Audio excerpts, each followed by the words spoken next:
دوستای خوبم، میخوام براتون ژله تزریقی درست کنم. سبزه با ژله تزریقی، سبزه سفره 7 سین. برای این منظور ما نیاز به یه ظرف ژله آلوورا داریم که بستیمش طبق دستور روی بسته ژله آلوورا آماده داریم. بهترینه که ظرفتون داخلش دیده بشه. مقداری خامه صابونه، سرنگ و رنگ خوراکی.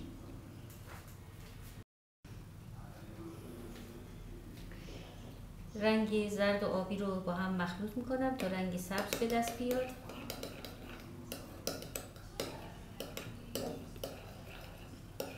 خاممون رو به این شکل رنگش میکنیم. بخواین سبزش خورده تیره تر باشه مقدار آبیش رو بیشتر میکنیم.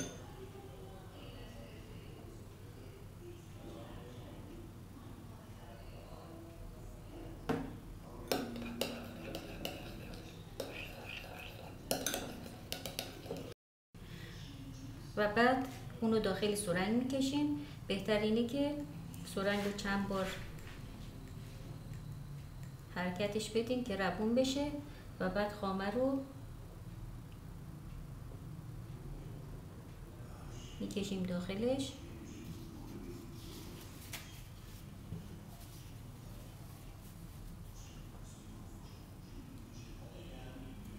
و سر اونو میذاریم و بعد داخل ژلمون تزریق میکنیم. درست باید به این شکل باشه که فرو میکنین داخل ژله، به ته ژله نخوره و موقع بیرون کشیدن باید فشار بدین که خامه ازش عبور کنه.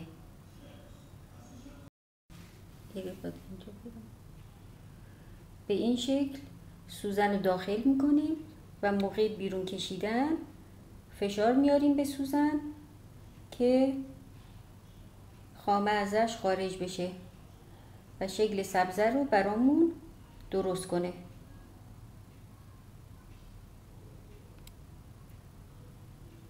تمام ظرف رو به این ترتیب پرش میکنیم.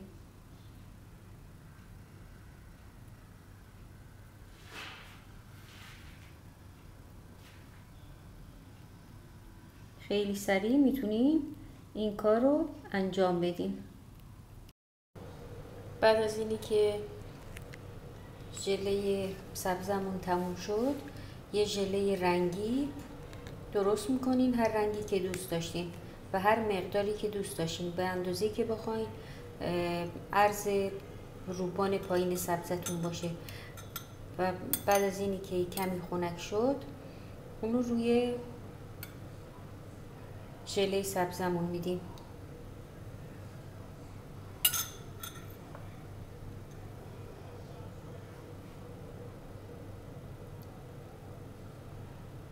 تا روبان پایین سبزمونم درست بشه.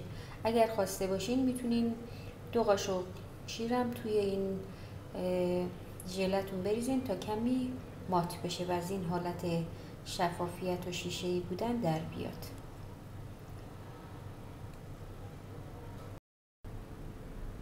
ژله 7 سینمون آماده شده. اونو توی یه ظرف برگردوندم و توی سفره 7 سین گذاشتم. امیدوارم شما برای 7 سین آینده‌تون اونو آماده کنین و از قشنگی اون لذت ببرین. خدا نگهدارتون تا یه برنامه دیگه.